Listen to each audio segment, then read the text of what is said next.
Introducing Under Armour's Infinity High Sports Bra.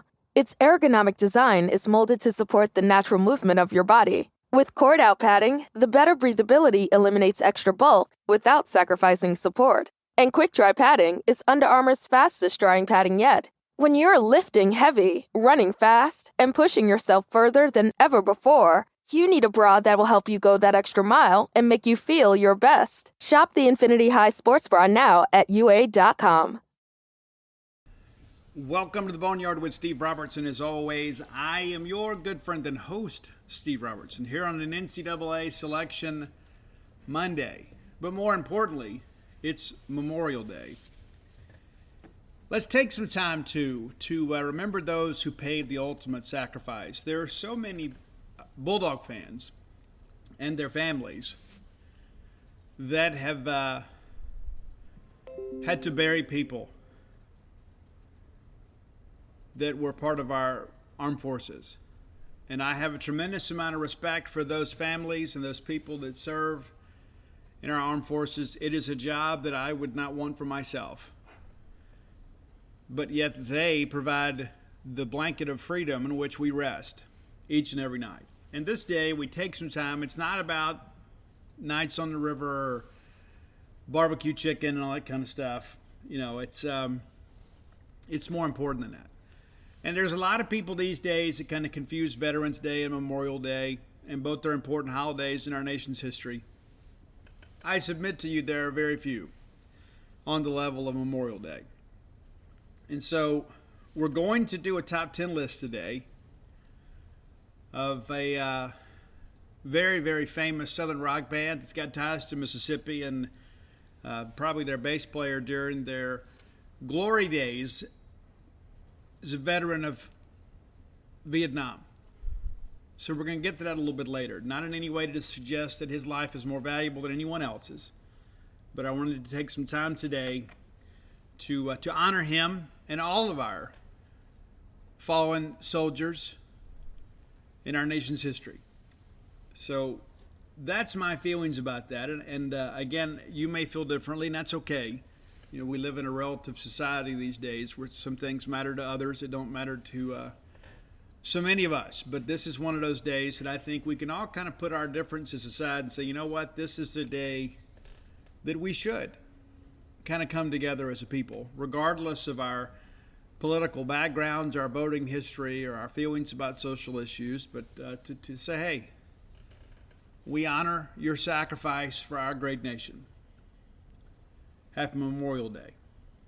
Let's thank our friends at Bulldog Burger Company. I'll be in there this week. I've been kind of jonesing a little bit for some Bulldog Burger Company. You probably have too. Many of you don't live in an area where you get to enjoy the fine cuisine of Bulldog Burger Company on a regular basis. I don't take that for granted, being here in Star Vegas, the flagship of the Bulldog Burger Company empire, right here on University Drive. And, of course, Gloucester Street there in Tupelo. What a fine location that is. And then the newest one, Lake Harbor Drive there in the central Mississippi area. Ridgewood, Flowwood, Pisgah, Pelahatchie, whatever, in that area. It's all within driving distance. I encourage you to go by and have the spring rolls. They will make you better looking. It's science. It's now in print on the menu. They'll make you better looking. And they will. We all need more of that. Get that chocolate shake to go. You're looking for a great restaurant quality hamburger. Look no further than Bulldog Burger Company, but so much more on that menu than just hamburgers, even though a great restaurant quality hamburger is one of the finest delicacies we can afford ourselves. So I like those Sloppy Joe sliders a lot too. And I've told you guys too, we're really happy about that Nashville hot chicken sandwich. Very happy about that. Go by and check it out if you haven't. Bulldog Burger Company, the place where people go to meet. MEAT. Okay, so before we break down the NCAA tournament bracket, let's take some time to honor our Mississippi State softball team. Their season comes to an end after being swept in a super regional by Arizona. In no way does that diminish the quality of our season. It was historic. Very grateful that we had something else to cheer about this year, right? And I believe, too, as Sam Ricketts said, in postgame, I hope we picked up some new fans, and I believe we certainly have. I don't think there's any question. I think it's outstanding. I want to thank them, everybody involved with Mississippi State softball for all he did. It's an incredible season. And the best is yet to come. We only lose a handful of players. We lose some significant ones for sure, like Mia Davidson. And we're going to name her our Prime Shrimp softball player of all time at Mississippi State. How could we not? We've had some great ones, Chelsea Bramlett, others. But Mia Davidson's done something no one else in the Southeastern Conference in any sport's ever done. She's hit more home runs than anybody in either baseball or softball. And she's Mississippi State Bulldog for life. Visit primeshrimp.com today. You'll be glad you did. 4 great flavors to choose from. I love prime shrimp. I do. I love the fact that I can have restaurant quality shrimp at home without a lot of prep, without a lot of cleanup. Because shrimp is great, but it's an awful lot of trouble. I think we can all admit that. I mean, you go down and you pick it up at the store and you bring it home. You got to peel it. You got to devein it. There's just a lot to it. And sometimes you ask yourself, was it really worth it? Well, Prime Shrimp takes all of that out of your way. You can enjoy that great shrimp from a New Orleans-based shrimp company, primeshrimp.com. I like that Alfredo. I really do. I like the fact that it is so easy to deal with. You just, you put it on the bowl. 10 minutes later, you're ready to go. And your sauce and your shrimp are ready. You can warm up a bed of fettuccine noodles. Next thing you know, it feels like you're sitting in a French Quarter. Check it out today, primeshrimp.com. Use promo code Boneyard to save a little money when you do. And again, our Prime Shrimp softball player of eternity and all time, Mia Davidson at Mississippi State. Thank you for your contributions to our university and to our softball program. Your name and number should probably be retired for all time. And you begin to think, sometimes it's difficult to appreciate greatness in the moment. I can't begin to imagine that we'll have many players, no matter how successful our softball program is moving forward, than Mia Davidson.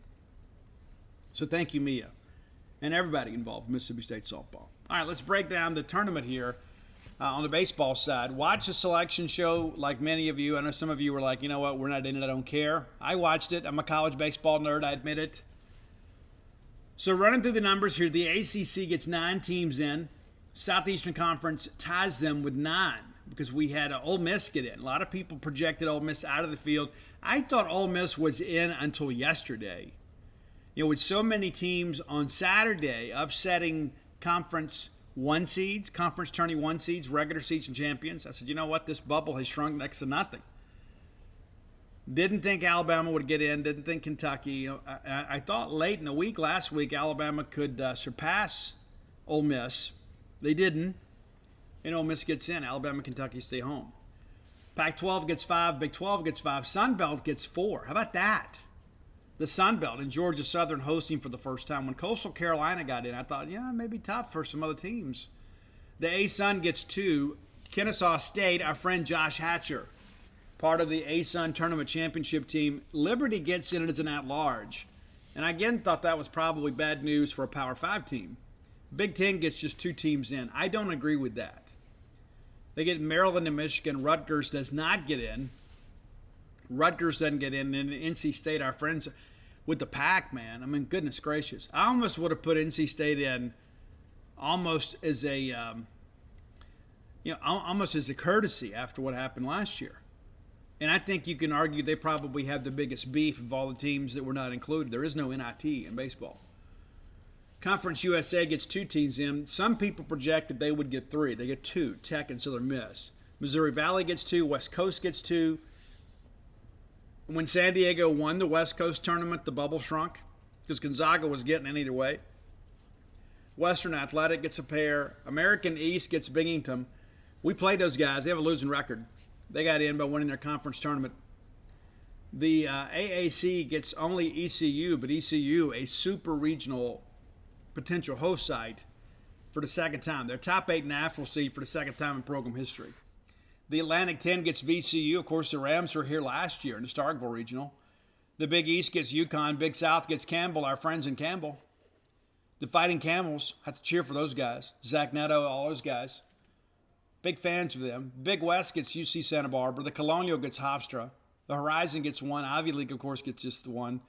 Metro Atlantic 1. Mid-American 1. Central Michigan, we had those guys a couple of years ago in a regional here. The Chippewas are absolutely insane.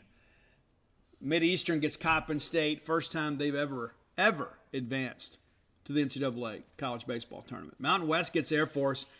Those guys can really swing it. The Falcons can swing it. I won't be the least bit surprised if they don't make some racket in the regional. The Northeast gets one. Ohio Valley with one. Patriot League gets Army.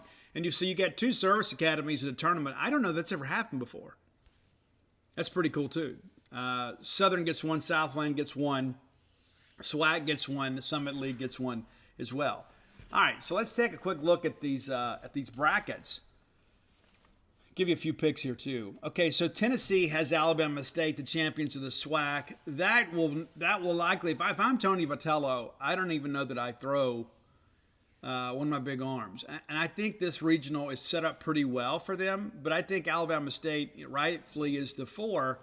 But if I'm Tennessee, I mean, I just don't do it. Georgia Tech and Campbell, that is a sexy game right there.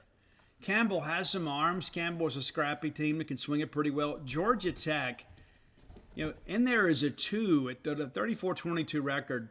I won't be surprised at all if Campbell wins that game. I'm pulling for that to happen. I do think, like everybody else, so Tennessee takes this regional. You kind of hate it for Campbell. They got sent to Knoxville. But I'll tell you this. Those guys told me when they were here last year, they were happy to get to take a trip somewhere because the 2 previous regionals they had gone to East Carolina and probably should have won that thing back in 19, but they didn't. But again, Campbell gets to take a trip. That's a pretty solid mid-major program out there. All right, the number 2 national seed, and I love this team. I've watched them play a handful of times. I could see Stanford giving Tennessee trouble. And of course, they would not meet unless they met in the national championship final.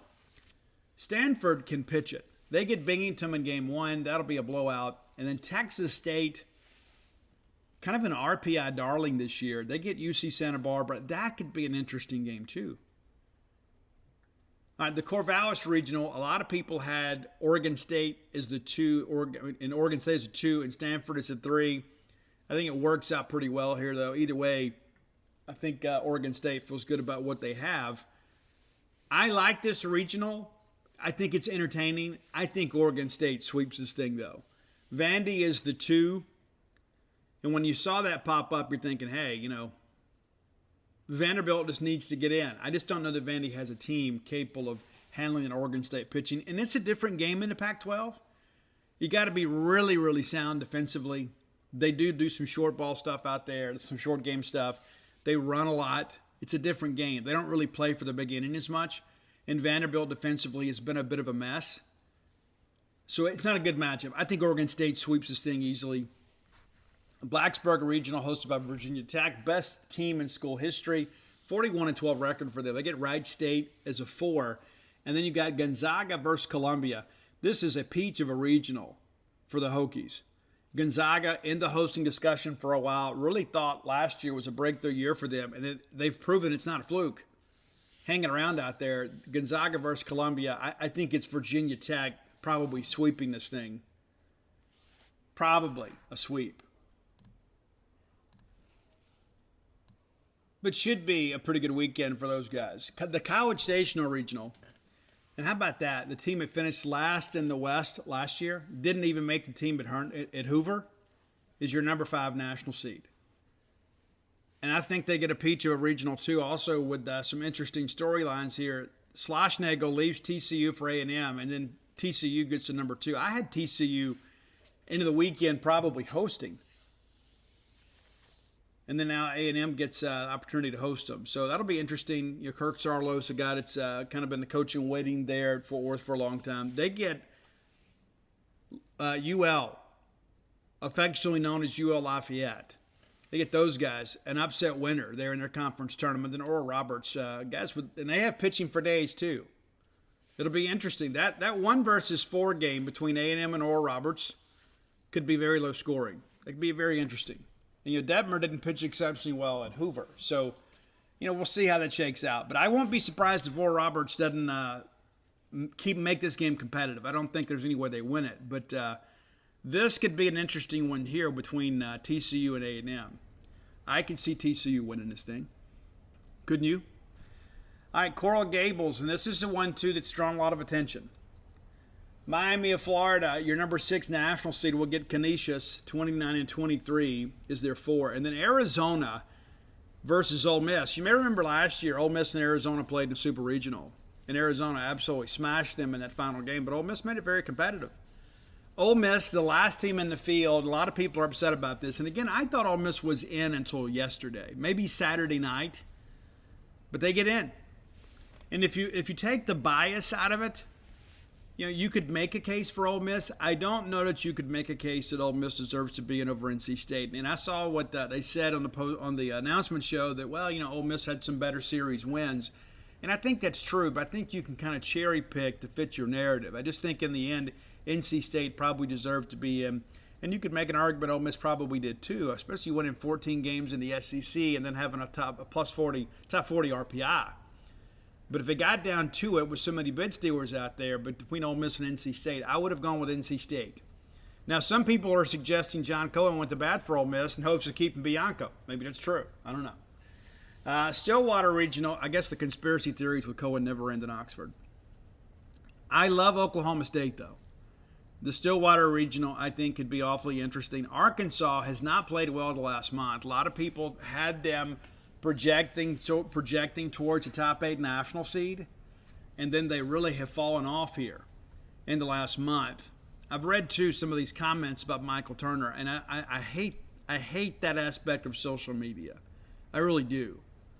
And then to see some other former Arkansas players come out and talk about the death threats and people encouraging them to commit suicide after the 2018 College World Series final, where Arkansas was a foul ball catch away from winning the program's first ever national title. They don't. Oregon State comes back to win it. So Arkansas fans not immune from that. And they're not the ones that hold the corner of the market. We have some folks that do that kind of trash too. And so I encourage you not to. But Arkansas gets Grand Canyon in game 1. Oklahoma State gets Missouri State. I like Oklahoma State here. Maybe Arkansas can stretch this thing to a winner-take-all regional final. But the Cowboys played really good. And again, I think Oklahoma State gets overlooked a lot. I think they're one of the top 15 college baseball programs in the history of the college game. I think that's fair. The Greenville Regional, hosted by East Carolina. We spoke about them a little bit earlier. Cliff Godwin, a guy that he's at his alma mater. A lot of people think that he'll leave and take this job. I think it's going to take a perfect situation. East Carolina gets Coppin State, one of the 2 teams in the field with a sub-500 record. Virginia, 38-17 with Coastal Carolina. This could be a spicy regional. And as a matter of fact, I'm going to go ahead and pick Virginia to win this regional. I think Virginia, as a 2, will win the region. East Carolina has been exceptionally hot, won 18 games in a row. But I'm going with UVA. I think that UVA lineup has a lot of length to it, and I don't know if you really want to get into a knockdown, drag-out, street brawl with Virginia. I think that's a team that's very, very seasoned, and East Carolina has shown us in the last couple of years that the moment sometimes proves to be a little bit big for them. The Austin Regional, hosted by Texas. The Longhorns have Ivan Melendez, who leads the nation in home runs. I believe that's still correct. They get Air Force. Now, Air Force is just 30-27. But those guys can swing. They don't have elite pitching. Texas played at home. It's going to be a tough matchup. And Louisiana Tech and Dallas Baptist. A lot of people surprised Dallas Baptist got in. Dallas Baptist, an amazing non-conference RPI. And then basically 500 there in their league. They don't win the conference tournament either. They get in as an at-large. I think Texas wins this thing handily. I don't think there's going to be a lot of drama here. Of course, there could be. I mean, Texas is a team, too, that many of us, including myself, thought were going to be the favorites to win the national championship when the season began, and then they struggled. They really, really struggled and got it going here as of late. But this is a peach of a regional for them. I don't see any issues in this regional. I don't think there's anybody with enough athletes to really compete with Texas head-to-head, and much less beat them twice. All right, North Carolina got hot here down the stretch. They end up hosting at Chapel Hill. Great RPI for them. North Carolina gets Hofstra, the Pride, in game 1. And then Georgia versus VCU. VCU, of course, came to Starkville last year with the nation's longest winning streak and saw it snapped. Georgia, when healthy, can play with anybody. I can see Georgia winning this thing. I don't expect it, though. I think Georgia pushes this to a winner-take-all final, and then North Carolina wins. I think, North Carolina's been hot. And again, Georgia, and what is it with Scott Strickland in the last few years? They've really kind of faded down the stretch. Maybe they're pushing their arms a little bit too hard earlier in the year. It just seems like they kind of run out of gas late here as of late. All right, there is a regional hosted in the state of Mississippi this year, and congratulations to the Southern Miss Golden Eagles. They have one of the more difficult regionals, though. And you look at it and say, well, they got LSU as a 2. And I'm going to go ahead and pick LSU to win this regional. But you have Kennesaw State as a 3. That's a really, really sexy 3 right there. That Kennesaw State team can swing it too. Josh Hatcher, of course, is there. Army is there as the 4 against Southern Miss. I could see Army winning this game. It sounds crazy, but Steve, Southern Miss is the host school. Listen, all due respect to Coach Barry and that team down there, they're going to face 3 teams that are capable of beating them this weekend. And you can say, but it's a regional, you should always expect that. Yeah, that's true. But the fact that LSU is in as a 2 is a strong number 2, because LSU was kind of in the hosting discussion. Had they beaten Kentucky in that final game in Hoover, it may have been a little bit different. LSU may be in Baton Rouge this weekend. They're not, but LSU has been kind of scary here as of late. I know they had the big sweep against Ole Miss. Ole Miss went into Baton Rouge and embarrassed those guys. And that really, I think, kind of was too much for them to overcome late. But this is an LSU team in that ballpark at Pete Taylor that can spray the ball to all fields and certainly hit for some power. I like LSU to win the regional. Louisville, I'm a Dan McDonald fan, and that's not the future Ole Miss coach. Louisville will take on SEMO, and then Oregon against Michigan. This is an absolutely loaded regional. And you may remember last year Louisville did not make the field. A lot of people thought they should. I thought the committee got that one right. I don't think they did them any favors this year. 3 Power 5 teams in the same regional. It's loaded. I mean, it really is. And then SEMO, a conference champ, 17 games over 500. That's a team that's used to winning too. They've won the second most number of games in this regional. Only the host school, Louisville, has more, and that's just 1, 38 to 37. I like Louisville, though. I think Louisville wins it, but I think it's one of those that probably goes all the way. You probably have to come out of the loser's bracket. I think Louisville probably has to beat somebody twice. I don't think you're going to get a sweep. This is an interesting one there. It really, really is. Michigan, a team here in the last few years, has really kind of shown that they're always a good postseason team. They played Vanderbilt here a couple of years ago for the national championship, and then made the late run to make the tournament. And then again this year makes the late run, wins the Big Ten tournament, and then here we are. The Gainesville Regional is another one that I think is very, very interesting. Florida is the 1. They get Oklahoma, who won the Big 12 tournament over the weekend. Liberty in is an at-large from the A-Sun, and then Central Michigan. So you've got basically Florida is the only team that did not win a championship in this regional. Think about that for a second. Central Michigan wins their tournament. Liberty wins the regular season in the A-Sun, and then Oklahoma wins the Big 12 tournament. So these are all very capable and quality teams. I think this regional will be one of the more entertaining ones. And if you're Florida, you finally start playing up to your potential, and then you get a regional like this. I don't think this is a cakewalk by any stretch. I do think Florida finds a way to get it done at home. I could see Oklahoma winning it, but I do think Florida wins. Speaking of loaded regionals, and this is where I think when people say the SEC gets a cakewalk, you look at what Florida got. Now look at what Auburn has. Auburn gets Southeastern Louisiana.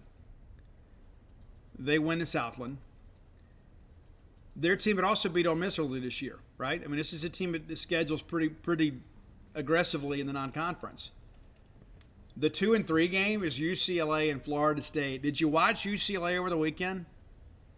Down 21-12 in the ninth. They tie it. And then it's tied again at 22, and they walk it off with a 3-run bomb. Outscored them with 16-1 the last 2 innings. Ridiculous, man.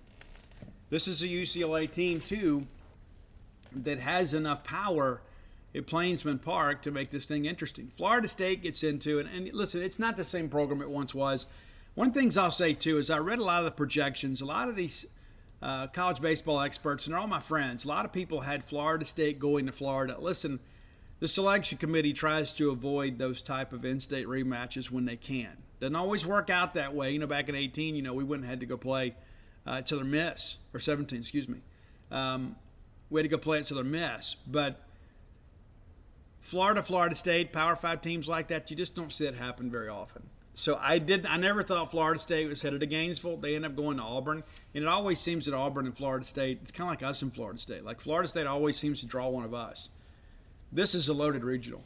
And I understand that maybe Florida State's not what they once were, but the brand of athlete that they attract, outstanding.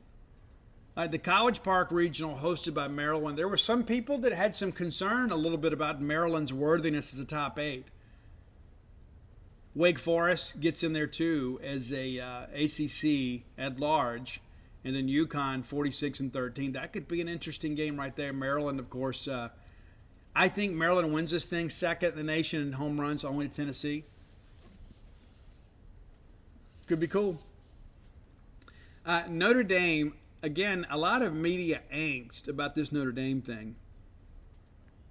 The first thing that I'll tell you is that, last year, Notre Dame absolutely did not deserve a top 8 national seed. I don't care what everybody else says. They're entitled to their opinions. I just don't agree with them. Absolutely don't agree with them. They played 3 non-conference games last year. I think that's right. They canceled everything out, saved all their arms for the weekend. They win the ACC, and everybody's like, hey, they're the ACC champs. Yeah, but everybody else in the league played midweek games.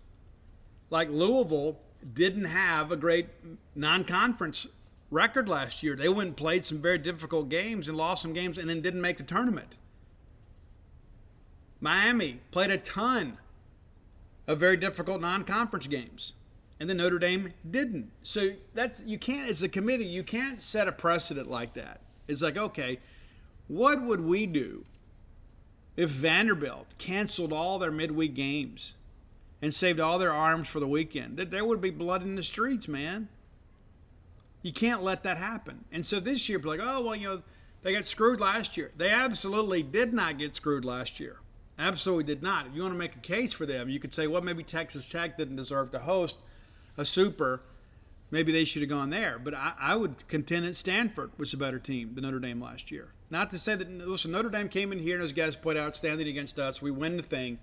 But the reality of it is I think Notre Dame's got to figure this non-conference schedule thing out. Everybody's like, well, you have to travel the first month of the year. So does basically everybody above the Mason-Dixon line. And I know it gets complicated. Notre Dame's got a ton of money too, though. Find a way. You got to find a way. That means you got to go on the road and be a part of one of these big series or whatever to build your RPI. That's what you got to do. You can't keep canceling games and then cry about it later. I mean, it's brutal. I think I looked it up last night. I guess non-conference strength of schedule for Notre Dame was 259.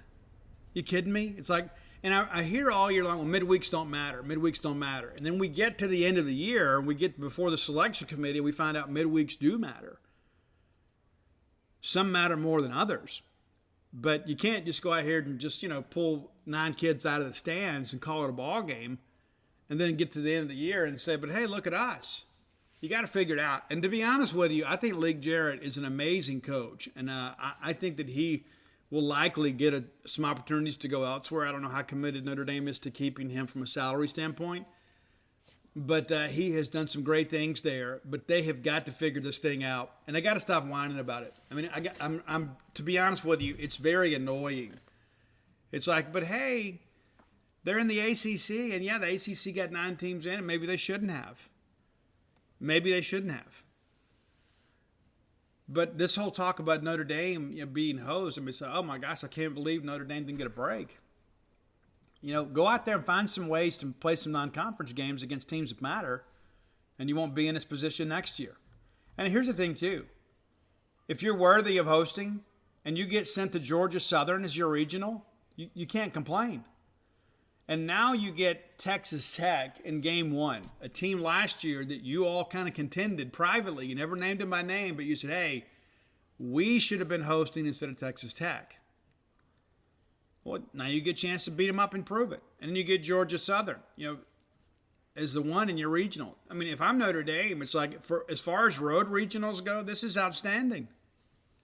This is absolutely outstanding. You couldn't ask for a better road regional if you're Notre Dame. So stop crying. Go win it. Go win the thing. And is it really that precarious? That's the things I think about. It's like, hey, we knew we were on the bubble for hosting. And I don't know what the infatuation is with Notre Dame baseball. I mean, I really don't. And this is not to take anything away from what Notre Dame has accomplished the last few years. But it's like, okay, well, they should be able to do this. Guys, Notre Dame has next to no baseball tradition. Why would you ever just kind of like err on the side of caution for Notre Dame baseball? Honestly, I mean, ask yourself that. You're like, but Steve, it's Notre Dame. Well, let's define what Notre Dame is. Let's take a look at that, shall we? You guys want to take a little bit of a history trip with me here? So Notre Dame, and we touched on some of this last year when there was all this angst. So Notre Dame, in their history, have won 2 regionals. 2. In their history. I mean, let that sink in for a second.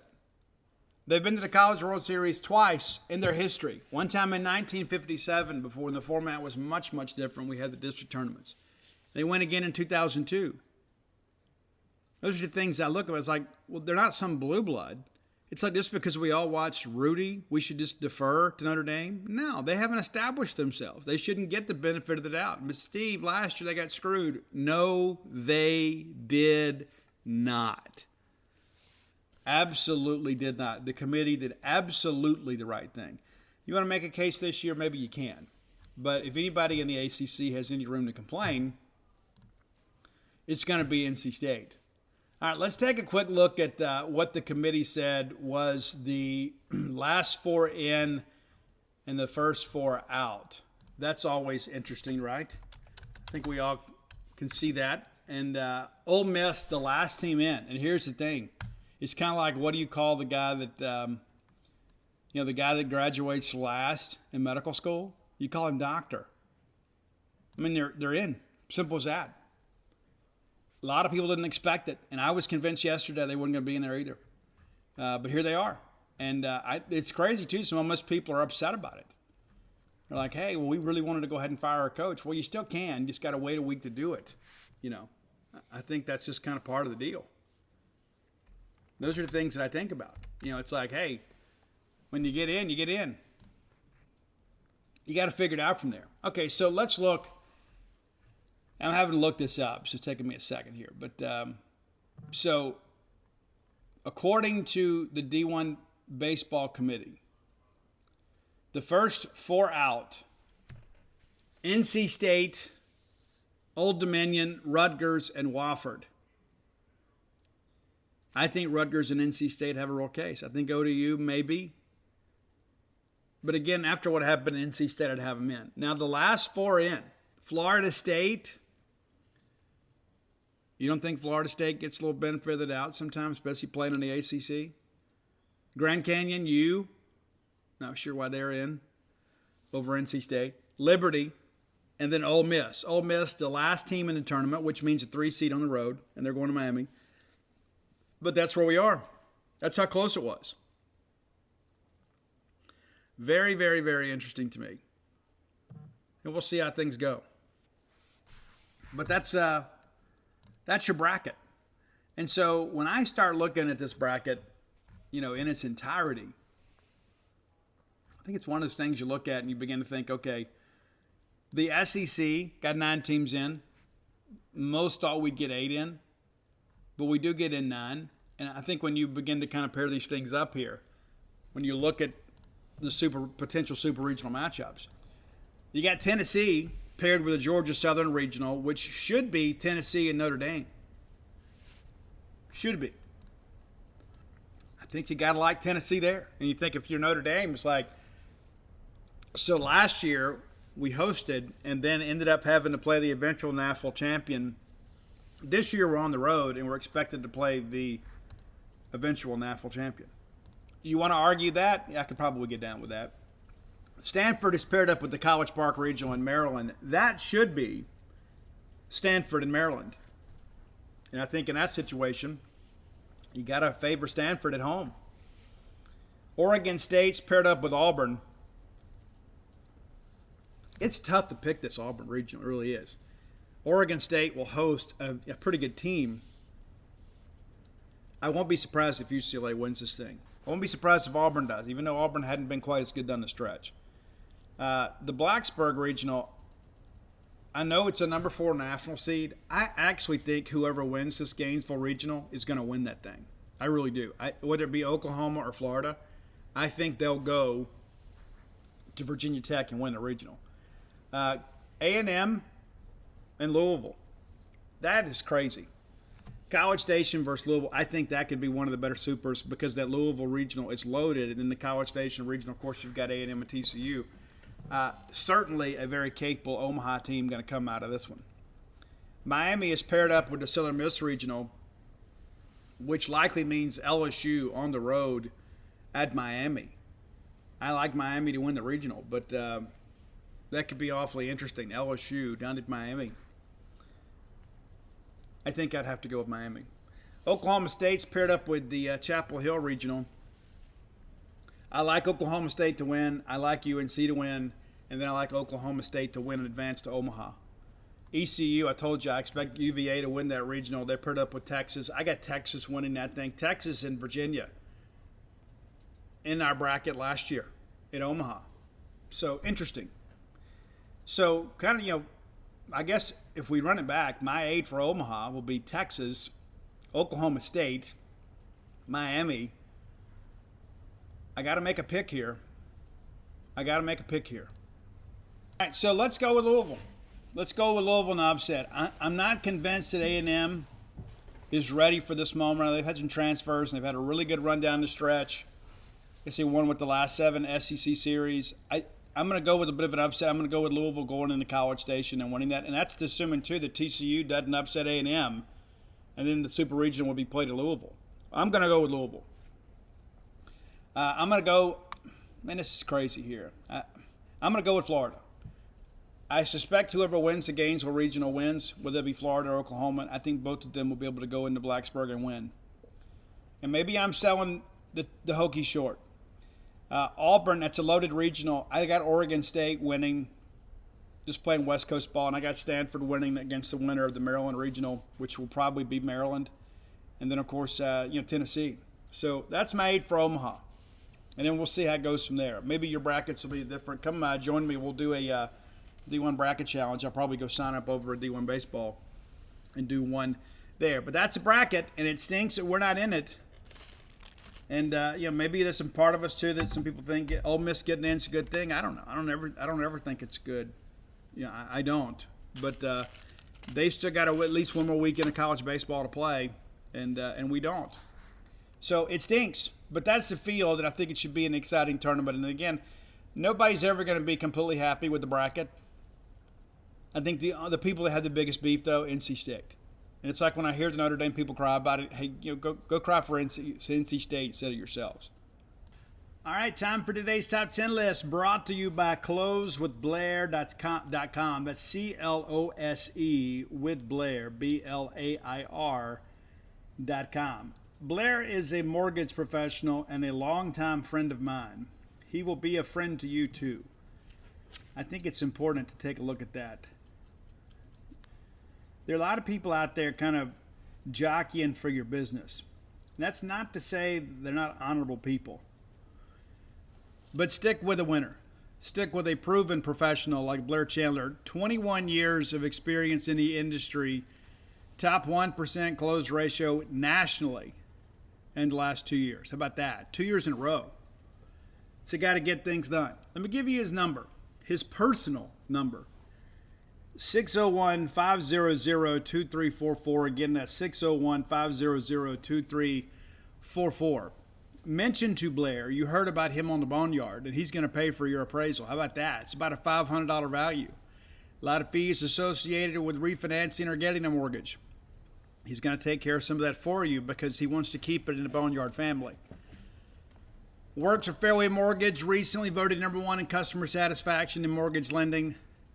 it's probably a good time to refi before the rates get too high. If you want to consolidate some debt, improve your quality of living, lower your overall monthly payments, Blair can help you with that. Or if you're looking for the dream of home ownership, Blair has worked with many atypical and non-conforming borrowers over the years.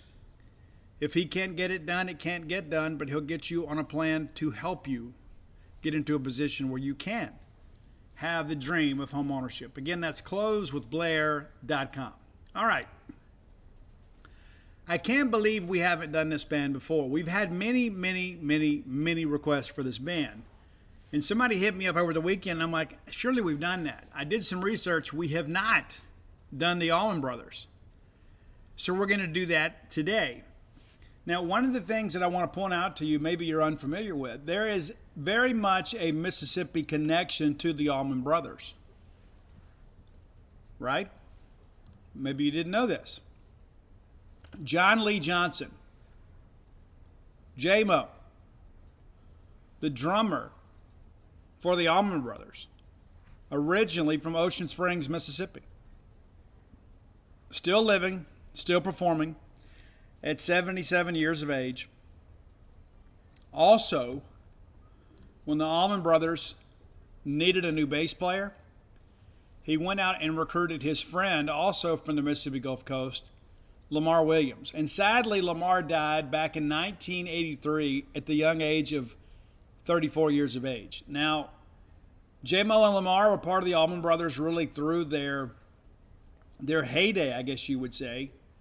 And then Lamar died as a result of lung cancer, believed to be part of the Agent Orange issues in Vietnam. His family set up a foundation for relief for people who were similarly afflicted. And Lamar also, the Allman Brothers, and then when the Allman Brothers couldn't get along, he and J-Mo put together a band called Sea Level, and then later the tandem joined another Mississippi musician, Wayne Sharp, and the Sharpshooter Band. And during that tour, Lamar got sick. And then the band kind of went on hold. But there you are. So some Mississippi connections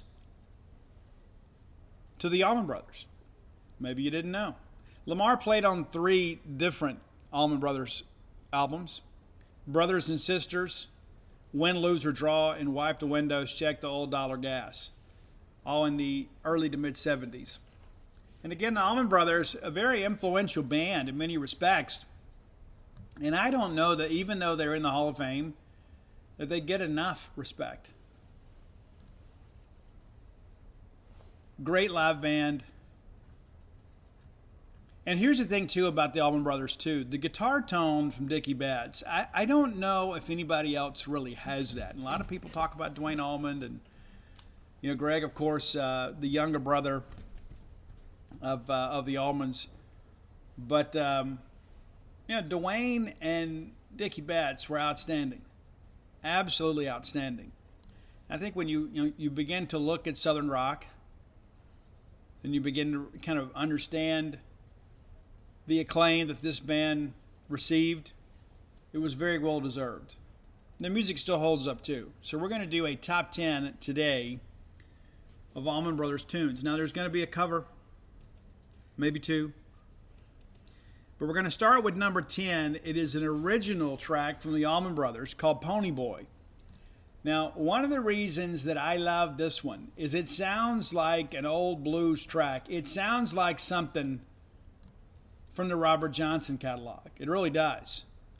It's an outstanding album. It's an outstanding song that really builds. You've got this lonely acoustic guitar knocking down some blues standards, and it builds and builds and builds.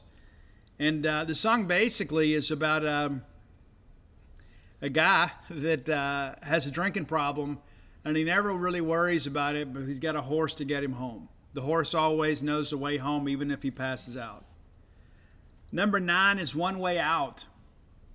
They actually did a live album called One Way Out later, but One Way Out much earlier in the catalog. And again, another kind of a blues standard. Allman Brothers, they didn't have maybe the country twang at times that maybe Skinner did, and maybe weren't quite as heavy, but they were kind of true to themselves in many respects.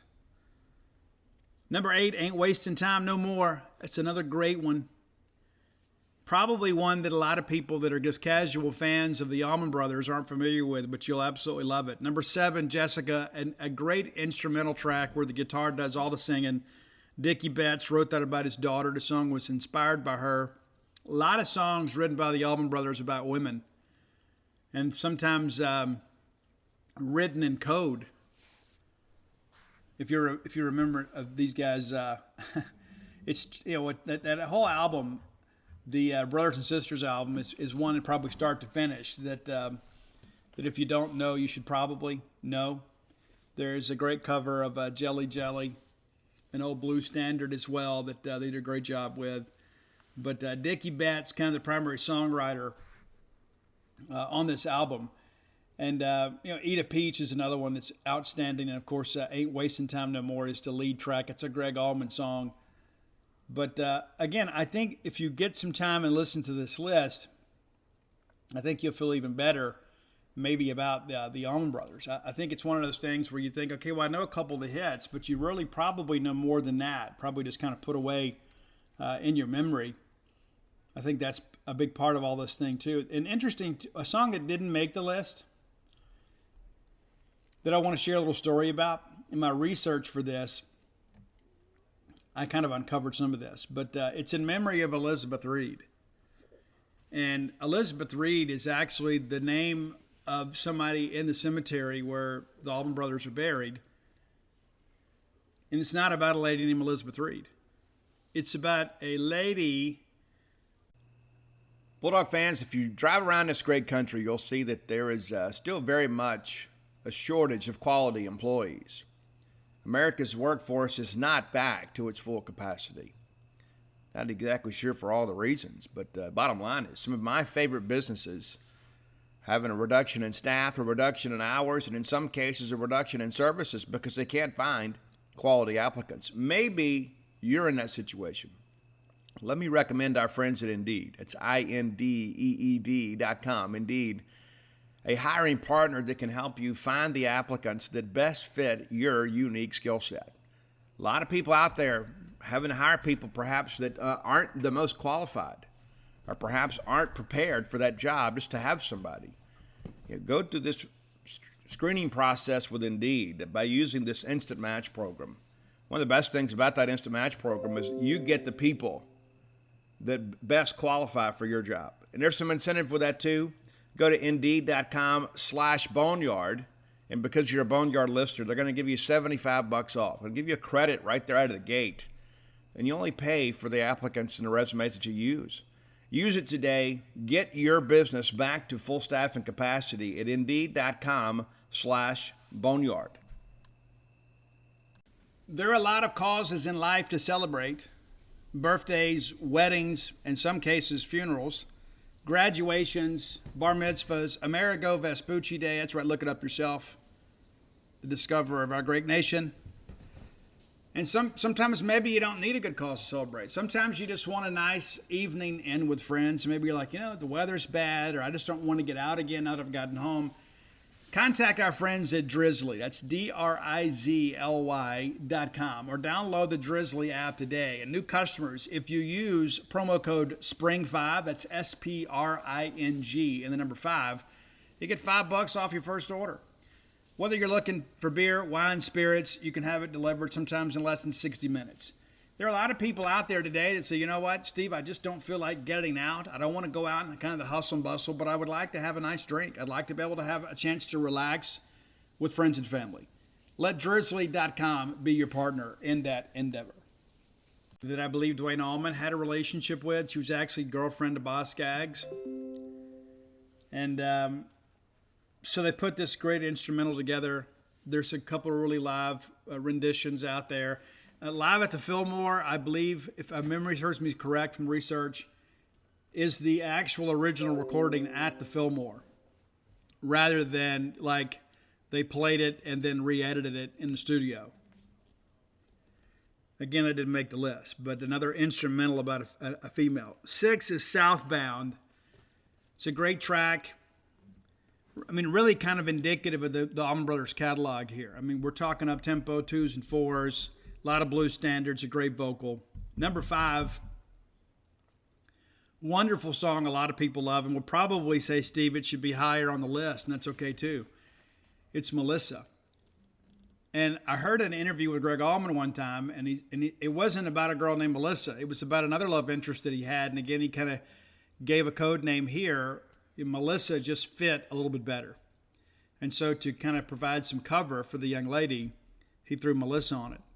But the lady he wrote the song about knows that it was about her. So again, some intrigue to the songwriting of the Allman Brothers. Number 4, I think this may be one of the more underappreciated songs in the catalog. And a lot of people cover it, which is great. But it's the whipping post. I feel like I've been tired of the whipping post. Some days I feel like I'm dying. Great, great, great, great, great song. And I know that Stapleton does a great version of this. There's a lot of people out there that have kind of committed themselves to this song and kind of done their own renditions of it. But I think this is one of those songs that probably, it's one of those ones to me, I'm kind of glad that people honor the song. The rest of it is, there are just some songs I don't think you mess with. And this is one of them. It's absolutely one of them. And Whipping Post off the inaugural, or the debut album from the Allman Brothers. The Allman Brothers Band. And this was written by Greg Allman. Not a cover. But we've all been there at some point. Number 4 song again, Whipping Post. Number 3 is a cover. I love it, and I think you will too. At times, this has been my favorite Allman Brothers track, and it's actually a cover written by Blind Willie McTell back in 1928. Refers to the town of Statesboro, Georgia, which isn't too far from where these fellows are from Macon. But Blind Willie Tell, a blues picker, recorded this great song, Statesboro Blues. Absolutely love it. Again, a lot of people have covered it. A lot of people have made it one of these songs that is kind of synonymous with Southern rock, but it dates back nearly 100 years now. I read, too, that Bob Dylan wrote a song of Blind Willie McTell. How cool is that? Not a big Dylan fan. Maybe you're familiar. But again, Statesboro Blues, number 3 on your list. And I couldn't put it number 1 since it was a cover. But number 2, and this is kind of, I guess, where we are. I think we all would probably agree with the top 2 songs. We may not agree on the order. And I think I'm probably going to get some messages about this. And that's okay. But I went with Ramblin' Man as number 2. Ramblin' Man, number 2. You said, but Steve, no. There's a couple reasons why. Number 1, I think Ramblin' Man is very indicative of Southern life at the time, and so I think it fits. But I also think it's one of those songs that, to me, it's a little almost too upbeat, even if some of the lyrics are kind of sad. I don't know that I could make that leap. And maybe that's just me. Maybe that's me. But I think that's number 2. Number 1 for me, and one of the separators for me is the vocal on this. It's Midnight Rider. I think it's a very inspirational song. It's a song, kind of, whatever's happening in life, I'm not going to be knocked down. I'm not going to be considered lesser than. And it's it came off the second album, Outer Wild South. And they weren't really superstars yet. And I believe if it came out later, later in their career, I think it'd have been an even bigger song. Ironically, the B-side to this is Whipping Post. Think about that for a second. You go to the record store and you buy 45, and you get 2 legendary songs on the same 45. That's a pretty cool thing, too. Again, the B-side, Whipping Post. It's just ridiculous, man, how fortuitous all this stuff began. But it's just, again, a Greg Allman song. Wrote out in Macon, Georgia. But one of those songs to me that the part about I got one more silver dollar. I mean, it's like you really kind of understand, the plight of this guy. It's like I got nothing, but whatever happens, I'm not gonna let him get me though. I'm not gonna let him get the Midnight Rider. It's just an absolutely incredible song. There are a few songs in life that I think are perfect. This is one of them. It's absolutely a classic song. And what's amazing to me is the Allman Brothers released Midnight Rider, and we're talking about all these years later, and it never hit the charts. It never hit the charts. Now, a lot of other people covered it, but never as good as the original. Never.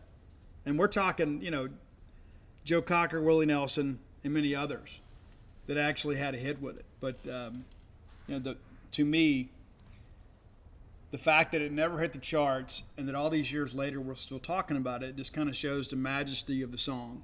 It's just an absolutely perfect song. Absolutely perfect. The arrangement's great. Lyrical content's great. The bass line on it is infectious. The vocal is outstanding. So there you go. That's my top 10 Allman Brothers songs. You may disagree, and that's okay. My good friend Paul Brown is a huge Allman Brothers fan. We've talked at times about hitting the road and going and seeing some of these aging Southern rock stars and writing some of those stories. And I would love to hear the stories behind some of these songs. And maybe someday we will. We don't have an infinite amount of time, though. We don't, sadly, because a lot of the Allman Brothers band is gone now. So it's important, I think, to recognize that. And for you young folks that are somewhat unfamiliar with the Allman Brothers, I encourage you to take a listen to this list this week at some point. Whether you're on the road or you're just seeing friends or you're out by the river, I think it's important to kind of expand your musical horizons. And I can't think of a better band to do that for you than the Allman Brothers. All right, next segment of the show brought to you by Campus Bookmart. Your friends out there at Campus Bookmart. A Starkvillian institution, man. Campus Bookmart been around forever and a day, run by fabulous people that love Mississippi State just like you do. So they're always in the market for new Mississippi State merchandise to keep you and your family outfitted in the latest and greatest Mississippi State merch. And they carry all 5 of my books there too. So maybe when you're ordering, maybe you kind of complete your collection too. How about that? The lovely, talented Susie, Miss Kathy Brown, Miss Pam Minyard, the whole crew there will do a wonderful job for you because in their minds, you're family. They really have bought into this whole Mississippi State family movement. So you go in, they're going to be glad to see you. They're going to take care of you, give you good products at a good price. If you can't make it to town, visit them on the World Wide Web at campusbookmart.net. And by being a loyal Boneyard listener, we'll give you a phrase that pays. That is BSR, which stands for Beautiful Steve Robertson. And that gets you free shipping on all orders over $50. Any order less than $50, absolutely incomplete. All right. Mississippi State, former Mississippi State hurler Ethan Small, scheduled to make his Major League debut today. I think it's pretty crazy, too, to think about this. There was some talk last week that he might come up. He didn't. He's up this week. We've just kind of been waiting for this to happen. Former first-round draft pick. Guy that was outstanding for the Bulldogs in his time here. And I think a lot of people, it's like, hey, I remember he was great in 18 and then 19, and then they forget about the fact that he was part of that 2016 team. He had Tommy John surgery in 17, didn't pitch, came back, had a really good 18 and an absolutely phenomenal 19 season. And now set to make his Major League debut today against Chicago Cubs. And looks like that game, let me just take a look here now, looking at our numbers here. It looks like that game, game 1, already underway. And it's a tie game here in the 6th. But let's see if there are some numbers here for Ethan Small here in his debut. Yeah, so his day is done. Ethan Small goes 2 2/3 of an inning, allows 4 hits, 2 runs, both earned, 4 walks. That's kind of been an issue this year for him.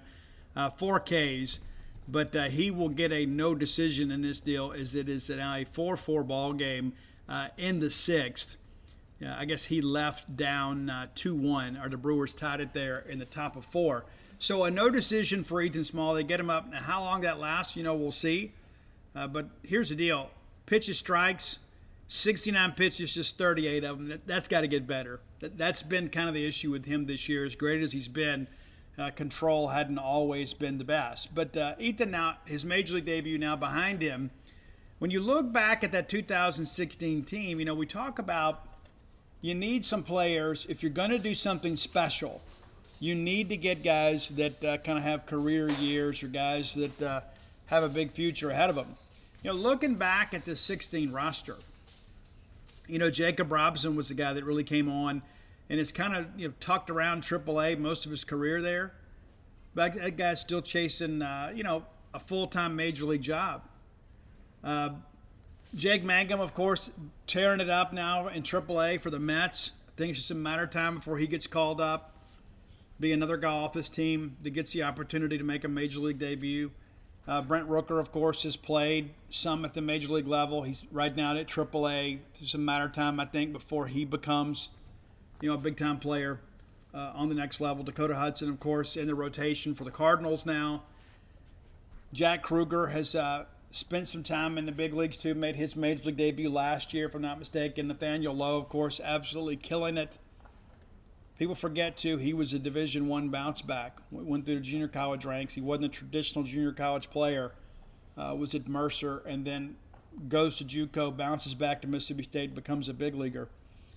And Connor Pilkington this year earlier made his Major League debut for the Cleveland Guardians. And so you begin to look back, if you're going to do things that are of note, more times than not, you've got to have Major League Baseball prospects. And if you go back and think about Krueger, and you think about Nathaniel Lowe, those are not guys that came up in our program. Those are guys that came in to fill a need. And that's kind of what we are now.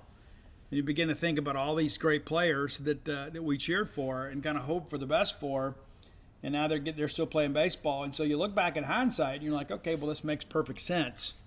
It makes sense in hindsight that these guys are still playing. And you say, okay, well, there's so many of these guys playing pro baseball, Steve. There were a ton of guys drafted on that team. We go back and we talk about the 13 team. Now you're seeing it with the 16 team. What's to be said in the future? We talk about some of our greatest teams, like 85.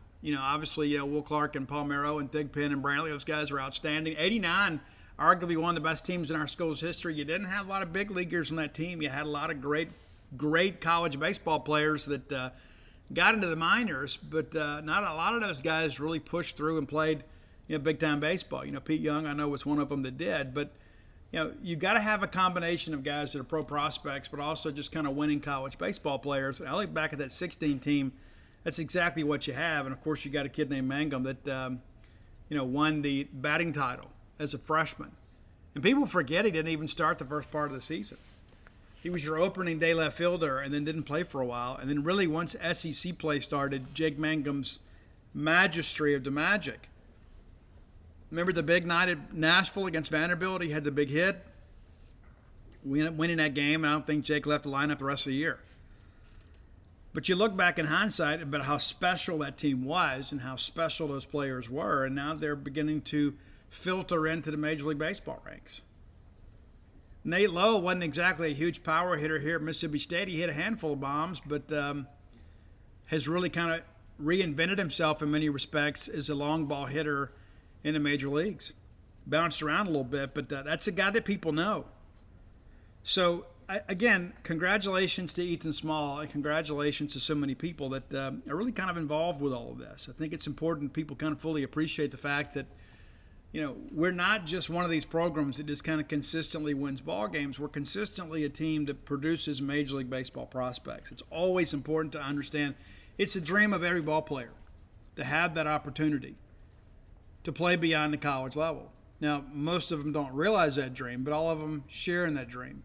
So here we are now 6 seasons later, and Ethan Small, of course, in the bigs. Now, of course, he didn't complete his career here in 16, but again, I think it goes back in hindsight when you look at the quality of that roster. Reed Humphreys was a guy that was drafted really high. Brent Rooker was on that team too. It's crazy to think about all that stuff. And so in order for us to kind of get to where we want to go, that's the level we have to recruit. You have to go out and get those guys to come to school and then get them hard at work to kind of develop. In that whole area, East Central and Hurley, Mississippi, been a good area for us too. Brad Cumbus is a guy too that we'll hear his name called in the draft here pretty soon. But I don't know how many big leaguers we have. Like even on our College World Series team of last year, how many of those guys reached the bigs? I mean, you think Bednar will. Feel like Tanner Allen at some point will. But outside of that, I mean, I think it was a team of great college baseball players. Landon Sims on that team, and I believe Landon at some point will make the bigs too. But, again, a great team of great college baseball players. You go back and think, Scotty DeBrule, there's a reason he was available on the grad transfer market. He just didn't project well as a Major League Baseball player. He came here and had a really good year for us, was very instrumental in us winning a national championship. Luke Hancock, a guy that took over mid-year at first base, and Josh Hatcher now, of course, sets a school record for doubles at Kennesaw State, and they're going to be playing at the Southern Miss Regional. So we can maybe have a rooting interest down there. But, Luke Hancock doesn't really project well as a pro baseball player. Maybe it's a guy that hangs around in minors for several years. Lane Forsythe is a guy that's an elite defender, but does he project really well as a guy on the next level? I don't know. I don't think so. I don't know that the offensive piece is going to come around. But he's still young and he's still learning, and he got better this year. Cameron James is a guy that is probably a four-tool player. Probably doesn't hit with quite enough power, but this is a guy too that does he make the bigs? I don't know. Does he get above AAA? I don't know. But I do think that he's a guy that will get drafted and play ball for a while. Brad may be the guy on this team that played throughout the year that you look back and say, he may have the highest ceiling of all these guys. Of course, LT is a guy that's a stud too. Center field, of course, was Rowdy Jordan last year. Does Rowdy make the bigs? I would probably say no at this point, but you never know. How things are going to progress and develop. I wouldn't have thought Jacob Robson would be that guy either. And Jacob's still playing baseball. And so I think it's important to kind of understand that you've got to have a combination of both. You got to have some guys that are kind of your nucleus, just great college baseball players that may not be real prospecty. And then you've got to be able to get some of those other guys that turned down pro ball to come to school to go chase something like Kellen Clark did. And so those things I think are always very interesting to kind of look back in hindsight and look at the dynamic of a great team. You think about that 85 team. We had, again, some great college baseball players kind of wrapped around a strong nucleus of 4 or 5 guys that were just stars. Gene Morgan was an incredible college pitcher. Not a guy that really projected to the next level. He was phenomenal. You go back and think about John Scott, an incredible third baseman. Not much of an offensive player. The guy could really pick and stick at the hot corner. Dan Van Cleve, phenomenal college player. Didn't really project well at the next level. And so you've got to have a good combination of that. You can't just have a bunch of guys that are just good enough to be here. You've got to have guys that can excel at this level. And we're going to talk a little bit more kind of about the rebuild here in the next segment of the show. And a lot of people say, well, Steve, it shouldn't have been a rebuilding year. And you're exactly correct. But now it is. Now it is a rebuild, and we're not patient enough to wait around for anybody to have any development. We've got to hit the ground running here. And we're going to talk about that in the next segment of the show. Let's thank our friends at Portico. Brooks Bryan, former Diamond Dog outfielder in his own right. An outstanding person, an outstanding Mississippi State alum. A guy that always dreamed of putting that cap on, taking that field, robbed a home run against Washington to send us to Omaha. Amazing. Let me give you Brooks' phone number in case you need it, because you probably will. It's 601-416-8075. Again, 601-416-8075. And so Brooks is part of this great group that's bringing this wonderful residential development to Starkville, Portico. Phase 1 completely sold out. Your new neighbors are already enjoying life. They're already enjoying the life and times of living in Star Vegas. It's a fabulous experience being here. Some of those places are a second home for some Bulldog fans. For others, it's for a future retirement home. They're like, once I get off the hamster wheel of life, I'm moving back to Starkville full time. I'm going to go to all the baseball games, all the basketball games, go to some softball games. I'm going to be there. And maybe it's a 2-bedroom, 2-bath home. Maybe it's three. Maybe it's 4-bedroom, 4-bath. Maybe you want a big place so when all your kids and grandkids come home to Starkville to go to a ball game, everybody's got somewhere to stay. And it's not so much that they couldn't afford to get a hotel. Sometimes it's just nice to have the whole family under one roof. That way grandma can make breakfast, right? All the kids can play together. So think about that as you begin to consider the next phase in life. I can promise you living in Starkville is one of the best things that ever happened to me. I am here until they put me in a nursing home. I love it here. Come be my neighbor. Join up with the fine folks at Portico. Very easy to get to. You turn off of 82 on the 12, like going towards campus, like you're going to the ball game. The very first right is Pat Station Road that takes you to Portico. 1.1 miles away from the Mississippi State campus, but it's a quiet side of campus. What could be better than that? To have the convenience of campus, but also maybe the seclusion and solitude of a neighborhood. Go check it out today. You'll be glad you did. Make Portico your next move. All right, over the weekend, you may have learned that Jake Gautreaux, Mississippi State's hitting coach, removed his name for consideration for the Tulane head coaching job. Now, anytime Tulane hires a head coach, which has been pretty regular in recent years, Jake's name is going to come up. It is. He is an obvious candidate. Now, let's give John Cohen a little credit here. John had the foresight to kind of lock Jake up to the point that basically a G5 job, he's going to have to take a pay cut to do it. And that's not to hold Jake hostage. That's to kind of ensure that when Jake does get a head coaching position, it is going to be a perfect situation. I'm a huge Jake Gautreaux fan, and that's not to say that there are times I don't get frustrated. There are times I do. That's baseball, though. Jake's the guy that's with these guys every day in practice. He knows what the game plan is. There's sometimes we don't know. Like, I love people that say, I don't like our approach. Well, okay, what is our approach? Explain it to me. You heard somebody say that, and it sounded cool, but explain it to me. What is our approach? Have you looked at the analytics and figured out that this guy will throw a fastball in these particular counts? More times than not, he relies on the fastball away to left-handed hitters, and that he is more susceptible to certain pitches and certain counts? Maybe that's our approach. And, we're not privy to that. So it's easy for us to look on TV and just kind of react to what we see and not have the knowledge. Now, could we have hit the baseball better this year? Yeah, we absolutely could. And listen, statistically, our numbers are very similar to what they were last year. It's the clutch situations. And I'm not going to make excuses for anybody, but I think the reality of it is, I think as more pitchers got hurt, more of the pressure shifted to the offense. And I think guys kind of tied themselves in some mental knots here.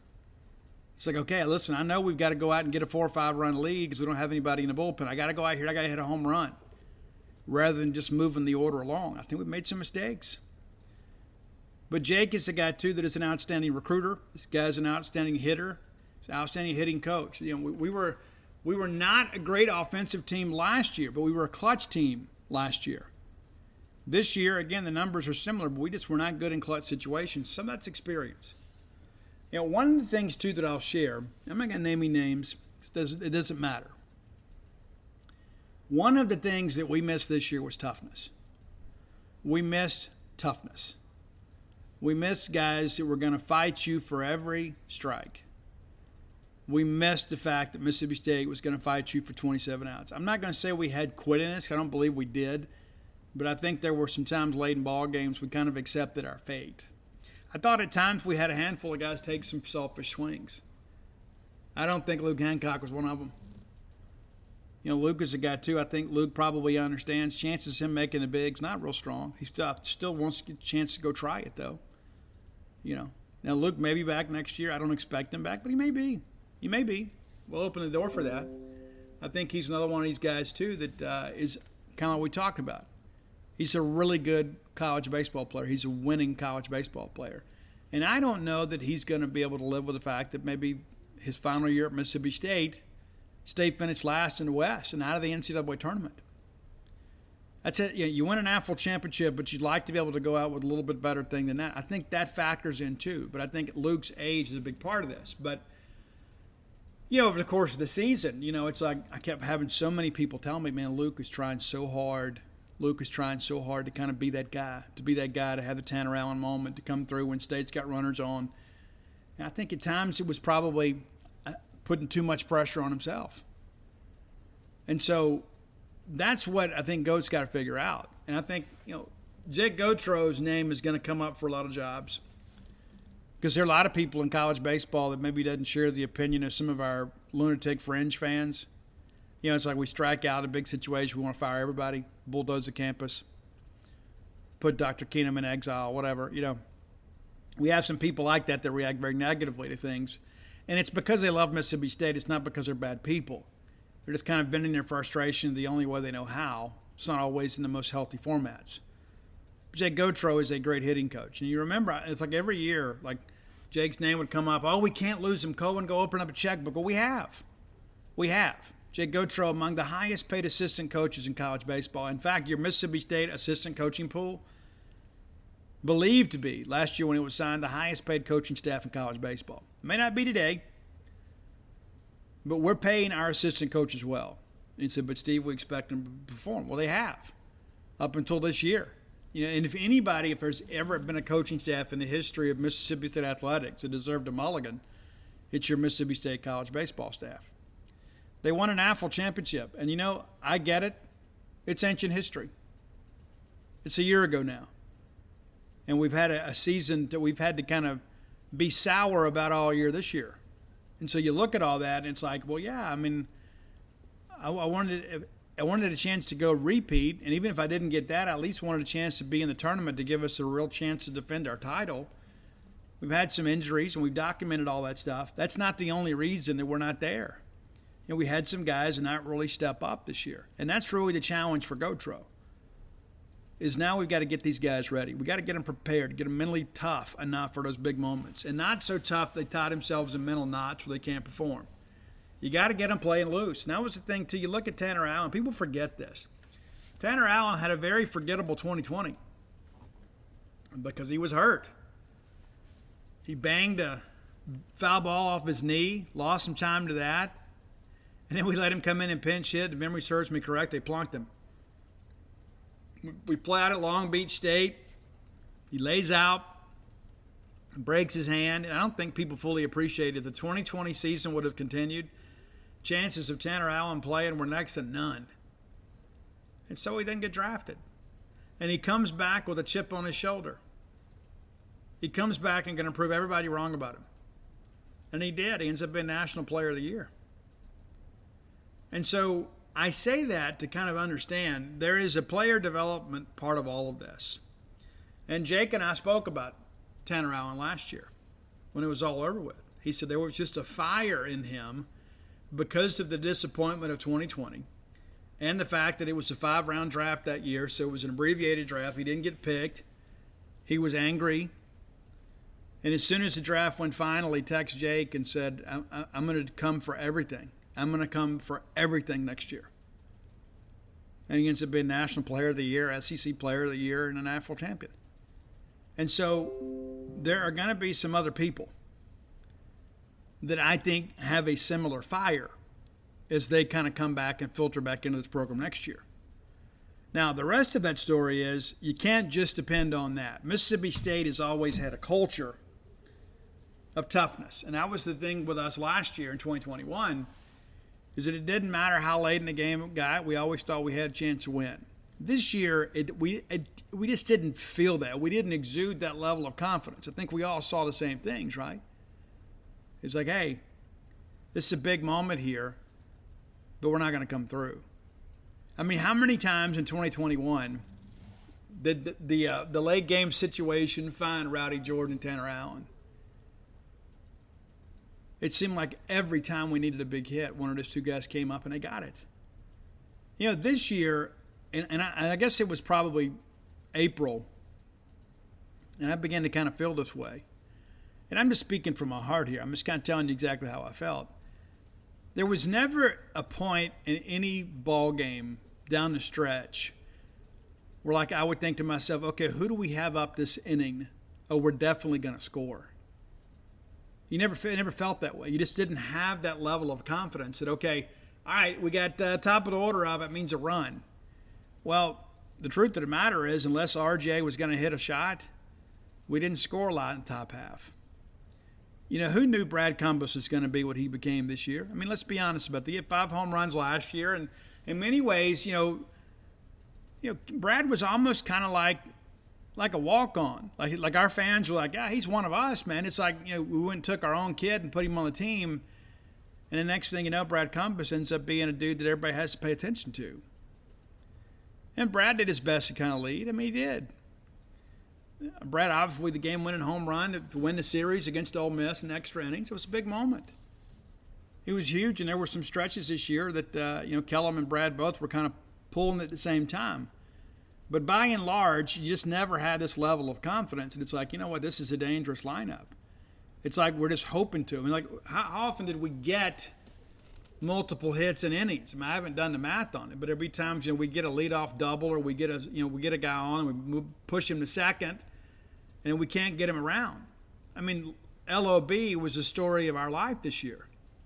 And so I think when you look at Gotro, I think Jake wants to get that fixed before he takes another job somewhere else. And I wasn't worried about the Tulane thing this go around. And Tulane's not the school it was when Jake played there. And that is in no way disrespectful to Tulane. But they're not doing need-based aid like Vanderbilt did. I mean, that was a big thing. Everybody's like, hey, look at this. Well, all of a sudden they quit doing need-based aid, and you see what's happened to Tulane. It's just not the program it once was. And so unless they're going to go back to doing that, hiring Jay Gotro is not going to signal a return to greatness. It's very expensive to go to Tulane. What is it, like $60,000 a year? It's ridiculous. How many people are going to be willing to write that check when you could play at a comparable baseball program for a lot less? And so there is a recruiting deficiency there, and I think Jake realizes that. It's not a perfect situation. It's just not. And I understand they're trying to get creative down there, trying to get some things done. They're like the rest of us too. We need scholarship reform, college baseball. And I think Tulane probably needs it worse than anybody. We're chasing Vanderbilt in that respect. But I think also, too, I think there are a lot of teams out there that love college baseball, but they can't find a way to fund it or finance it in a way that they can be very competitive. All right, the rebuild is already underway. We're awaiting this portal stuff, and I think this is important to understand. A lot of tiers to this whole portal thing. Now that the conference tournaments are over, you're going to have a lot more people go in the portal. Some of those are going to be draft eligible, which complicates matters, because if you want to go get this guy, then he gets drafted in July, and you may miss out on your number 2, number 3 person. But if you can find players with multiple years of eligibility remaining and get those guys to campus, it's not some, rental type deal. It's a 1-year stopgap measure. So on Sunday, Mississippi State picked up the commitment of Nate Chester, junior college player. And so right now people, junior college. No, it's not that simple. He is a junior college player, but he's not just any junior college player. He actually signed with Missouri out of high school. He's originally from Kansas City, Missouri. Signed with Missouri, messed up his shoulder like right before his freshman year. Had to have surgery, had the medical redshirt year, and then the next year elected to go to junior college because he wanted to get reps. This past spring, he was at John A. Logan College there in Illinois. Ended up being that conference's freshman of the year. Ends up having a huge season for them. And I had some people kind of compare him to R.J. Yeager. He had 363, 10 home runs, 50 ribbies, 68 runs scored, 14 stolen bases. And that's in the Great Rivers Athletic Conference. He was an all-conference performer and the freshman of the year. He picked up about a dozen offers here in the last 2 weeks. Oklahoma State, who is a top 8 national seed. I guess that's right. Yeah, they were on him. Southern Illinois. Ole Miss did not offer, but was in contact with him. Ohio, Kansas State, Louisiana Monroe, Louisiana Lafayette, several others were in touch with him. Well, he's not coming to Mississippi State. Playing summer league ball right now. He will be here for the second session of summer school, unless they can swing it and get him here right now. I don't know that that's maybe a little bit difficult to do right now. But the reality of it is that the rebuild is underway, roster-wise. Now, I was very impressed speaking to him on the phone. He was very excited to talk, committed yesterday morning. But here is one of the things that he said in his interview, and you can read the interview for free over at genespage.com. It's on my social media feeds as well. The reason that Coach Cheesebro recruited me is because I love to win. He watched some of my film, talked to my junior college coach. He told me that they wanted a tough SOB that loves to win. I really hate losing. That's the first thing I would tell people about me. It just ruins my whole mood. Those fans can expect me to give everything I have no matter what. It doesn't matter if I'm 0 for 4 with 4 strikeouts or 3 for 3 with 3 home runs. I'm going to do all I can to win games. I will do whatever I have to do to win. That's what we've been missing. And listen, we've got some guys that love to win. I don't know how many guys we have that hate to lose. There's a difference. Now, I was never talented enough or practiced enough or coached enough to play college baseball. Wasn't. It's the reality of life. I had to do this for you guys, right? Had a different purpose in life. But here's the thing that I'll tell you, and I think in some ways maybe I pass this down to my oldest son and my daughter, is that the fear of losing to me exceeds the joy of winning. Does that make sense? I think in some respects I have an allergy to losing. Like, I don't care the situation, I don't care who we're playing, and maybe it's an inferiority complex where I always feel like I got something to prove. But I hate losing. And when I think back about the 2021 Mississippi State team, you had a lot of guys on that team that hated losing. And the only remedy for that is to win. And then you expect to win. And so the joy of winning, sometimes you're just like, okay, well, that's what we're supposed to do. And so there is some emotion involved with it, but it's really more emotion of beating back that crippling fear of losing and having somebody feel somewhat superior to you. Does that make sense? So the thing that I'm hearing is that that's one of the first things Mississippi State is prioritizing. You got to have good size and good stats, but you got to be a baseball player that is allergic to losing. This is Mississippi State. This is not a team that just happened to get hot, at the end of a talent cycle and figured it out. Mississippi State was good the entire year last year. Had a few bumps in the road. We weren't like a Fresno State that just got hot at the end of the year. Like, I've read some people that have said that, and what you're really telling me is you don't know anything about Mississippi State baseball. We didn't just get hot. We were hot and highly ranked most of the year. How do you explain the Missouri series? Well, I can't. Even 2 years later, I can't. Even 13 months later, I can't explain it other than to say it's baseball. So when I think about what the 2023 Bulldogs should look like, I think what I'm hearing about Nate Chester gives me room for optimism. I need guys that are going to live in the cage. I'm going to need guys that, hey, they're going to have a good time too, but baseball's going to come first. Baseball and academics has to come first. Of course, there is a social element playing in a program like Mississippi State. But I'm sitting there talking with Nate Chester yesterday. He was telling me about we're talking about fall scrimmages and about how so many people come out. He has already been prepared to know that there will be thousands of people turn up to watch a fall baseball scrimmage. That we'll be out there in the cold, and it's nothing to see 1,000 people show up out there late in the fall just to watch the team play an inter-squad game. And you can hear the excitement in his voice, and he's like, you know what, this is what I've been waiting for. The thing that I think about, too, with our future players is you got a chance to go a lot of places. But why not go somewhere that baseball matters? There are a lot of coaches out there doing good jobs. There's no doubt about it. There are a lot of schools out there that have some very rabid fans, just maybe not as much as us. College baseball is a big deal in Mississippi, very much so at Mississippi State. Matter of fact, our younger brothers try to emulate what we do. They know who the daddies are. They know it's a big deal for them to beat us. It's not so much a big deal for us to beat them. We want to beat them. We don't go print T-shirts or anything, though.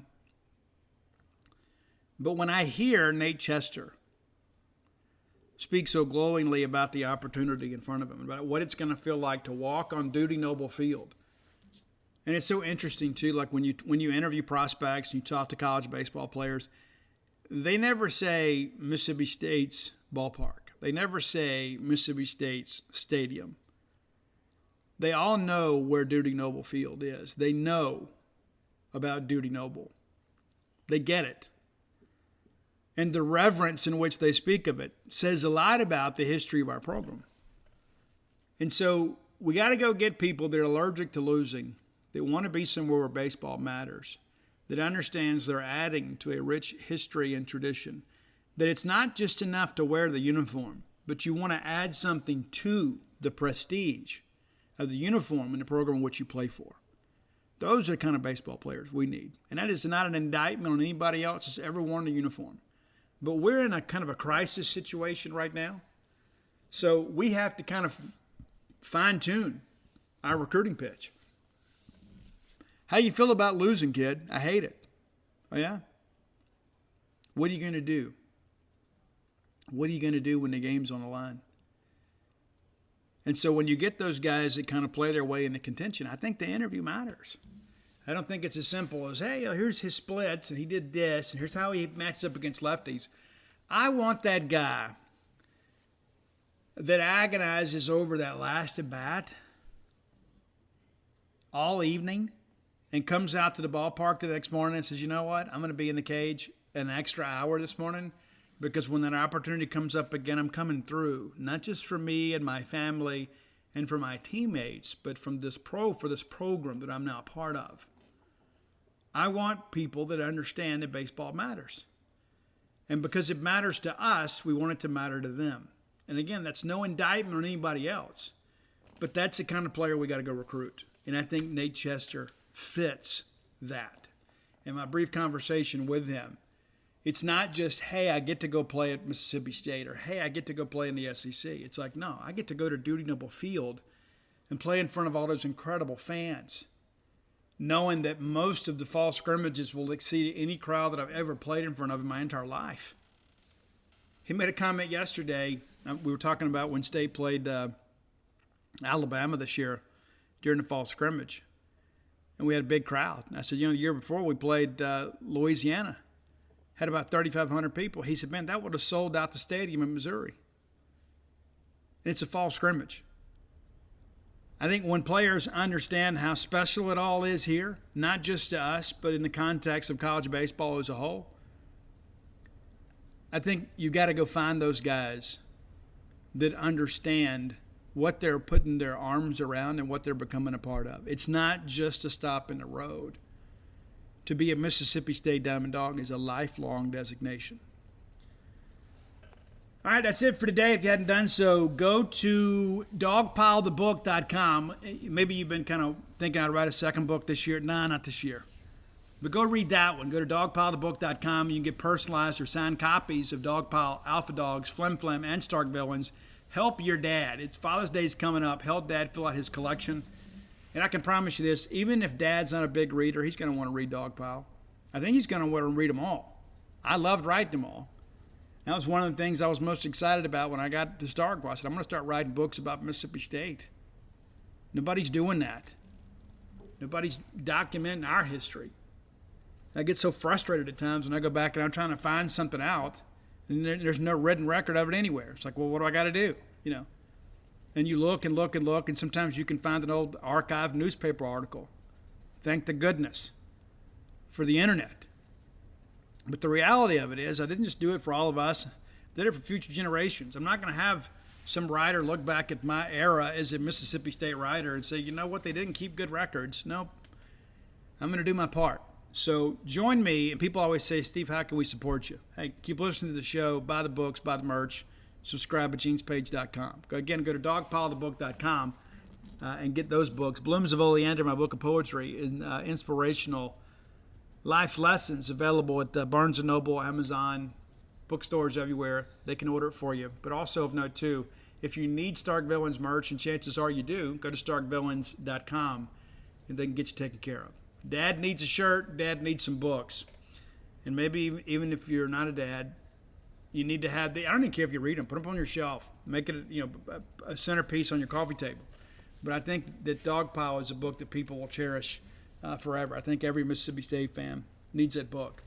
All right, until next time, let's all live our lives in a way we make more friends than enemies, and people can see a difference in the way we live.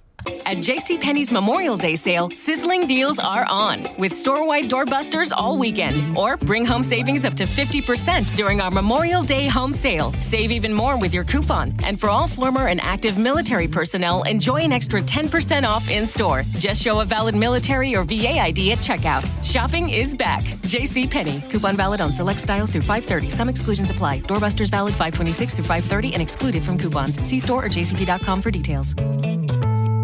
The We're Going Family Style deal. Because I want a bite of your Big Mac. And I need some of your Quarter Pounder. I'll try your filet of fish. There's a deal for every friend group at McDonald's. Order any 2 classics for just $6. Price of participation may vary. Single item at regular price cannot be combined with any other offer.